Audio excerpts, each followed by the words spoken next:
Guys 2017 में भारत के ध्रुवीय जीव वैज्ञानिक बर्फ से ढके हुए महाद्वीप अंटार्कटिका में एक अभियान चला रहे थे। अब अभियान चलाने के दौरान वो एक चीज से टकरा गए। जब उन्होंने उसे ध्यान से देखा तो उन्हें पता लगा कि वो एक काई थी। तब उन्होंने उस काई का सैंपल कलेक्ट किया और लैब में ले जाकर उसमें रिसर्च करने लगे। गाइस अब 4 साल के लगातार रिसर्च के बाद अब उन्हें पता लगा है कि यह काई की एक ऐसी प्रजाति थी जिसकी खोज आज तक किसी ने नहीं की थी। लेकिन गाइस वनस्पति को जीवित रहने के लिए दूसरी चीजों के साथ ही नाइट्रोजन की भी बहुत आवश्यकता होती है, और अंटार्कटिका जैसे बर्फ से ढके हुए महाद्वीप पर नाइट्रोजन का होना वाकई हैरान कर देने वाली बात है। गाइस आपकी जानकारी के लिए बता दें कि अंतर्राष्ट्रीय journal of Asia Pacific biodiversity ने भारत की इस खोज को स्वीकार कर लिया है और पंजाब के केंद्रीय विश्वविद्यालय ने इस प्रजाति का नाम ब्रायम भारतीयेंसिस रखा है। गाइस भारत को विश्व गुरु ऐसे ही नहीं कहा जाता है। समय समय पर भारत दुनिया को चौंकाने वाले कारनामे करता रहता है। आपको पता है कि आगरा का ताजमहल जो कि विश्व धरोहर भी है, सुबह के समय हल्का गुलाबी दिखाई देता है और शाम के समय सुनहरा रंग का दिखाई देता है। जी हाँ गाइस, लेकिन सवाल ये उठता है कि ऐसा होता क्यों है। चलिए मैं बताता हूँ। दरअसल ताजमहल सफेद संगमरमर के पत्थर से बना हुआ है जो कि सूर्य की रोशनी को पूरी तरह रिफ्लेक्ट करती है। अब होता यह है कि ताजमहल पर जमे हुए डस्ट पार्टिकल्स यानी कि धूल के कण धीरे धीरे गर्म होने लगते हैं। जब उनमें टेम्परेचर बढ़ने लगता है तो सूर्य की लाल रोशनी में वही डस्ट पार्टिकल्स हल्के गुलाबी रंग में चमकने लगते हैं। दूसरी ओर शाम के समय जब सूर्य अस्त होता है तब वही डस्ट पार्टिकल्स धीरे धीरे ठंडे होने लगते हैं, और जब वो ठंडे होते हैं तब सूर्य की लाल रोशनी में वही डस्ट पार्टिकल्स हल्के सुनहरे रंग में चमकने लगते हैं, जिससे हमें ताजमहल हल्का सुनहरा रंग का दिखाई देता है। तो गाइस, क्या आपको ताजमहल के बारे में रोचक जानकारी पहले से पता थी? अगर हाँ तो हमें चैट सेक्शन में बताना बिल्कुल मत भूलिएगा, और ऐसे ही इन्फॉर्मेटिव वीडियोस के लिए चैनल को लाइक शेयर एंड सब्सक्राइब जरूर। आपने लोगों को यह कहते हुए तो जरूर सुना होगा कि इसके तो दिमाग का ही स्क्रू ढीला है, या फिर ऐसा सुना होगा कि इसके तो दिमाग में भूसा भरा हुआ है। लेकिन गाइस ऐसा होता कुछ भी नहीं है। ना तो दिमाग में कोई स्क्रू होता है और ना ही दिमाग में भूसा भरा हुआ होता है। ऐसा एक्चुअली दिमाग की कमजोरी की वजह से होता है, जिसका एक कारण होता है डिहाइड्रेशन, यानी कि दिमाग में लिक्विड की कमी।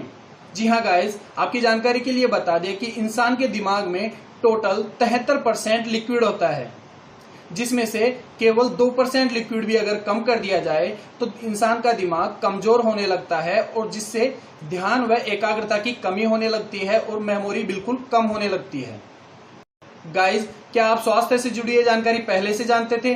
अगर हाँ तो हमें कमेंट सेक्शन में जरूर बताएं, और ऐसे ही नॉलेजेबल इंफॉर्मेशन के लिए please like share and subscribe. बनाने वाले ने इंसान के शरीर में केवल एक ही दिल बनाया है, जिससे ब्लड सर्कुलेशन सिस्टम ऑपरेट होता है।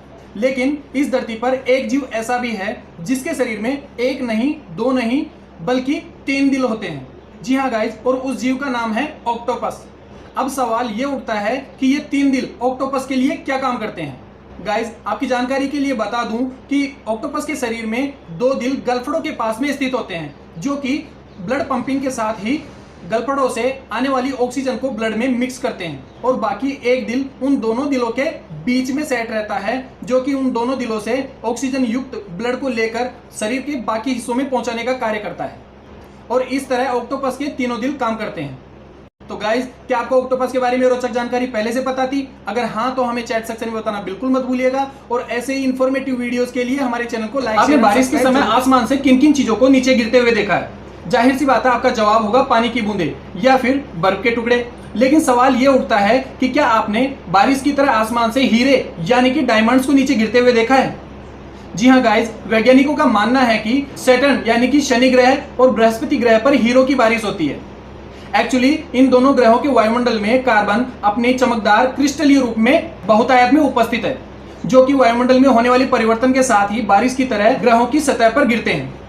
गाइस आपकी जानकारी के लिए बता दें कि दोनों ग्रहों के वायुमंडल में मीथेन गैस बिजली के तूफानों के कारण कार्बनिक रूप ग्रेफाइट में बदल जाती है, और वायुमंडलीय दाब के कारण समय के साथ वही ग्रेफाइट चमकदार क्रिस्टलीय हीरे का रूप ले लेते हैं, जो कि बाद में बारिश की तरह शनि और बृहस्पति ग्रह की सतह पर गिरते हैं।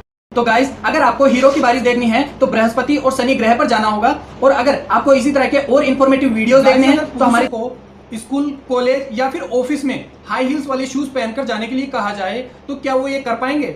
जाहिर सी बात है उनका जवाब होगा नहीं, क्योंकि हाई हील्स वाले शूज केवल महिलाएं पहनती है। लेकिन गाइस आपको ये जानकर हैरानी होगी कि जब हाई हील्स वाले शूज का आविष्कार किया गया तब मुख्य रूप से इनका आविष्कार पुरुषों के लिए किया गया था।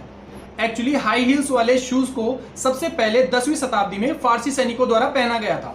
गाइस, आपकी जानकारी के लिए बता दें, जब हाई हील्स के शूज का आविष्कार हुआ था तब इन्हें सैन्य शक्ति के एक साधन के रूप में देखा जाता था, लेकिन समय के साथ ही इनको फैशनेबल बना दिया गया और हाई हील्स को सुंदरता के एक साधन के रूप में पहचाना जाने लगा। इसलिए इस नए ट्रेंड को महिलाओं ने जल्दी ही अपना लिया, जो कि आज तक भी चलता आ रहा है। तो गाइज, आपको हाई हील्स के बारे में ये इंटरेस्टिंग इन्फॉर्मेशन कैसी लगी हमें कमेंट सेक्शन में बताना बिल्कुल मत भूलिएगा, और ऐसे ही और इंटरेस्टिंग वीडियोस के लिए चैनल को लाइक शेयर एंड सब्सक्राइब जरूर कीजिए।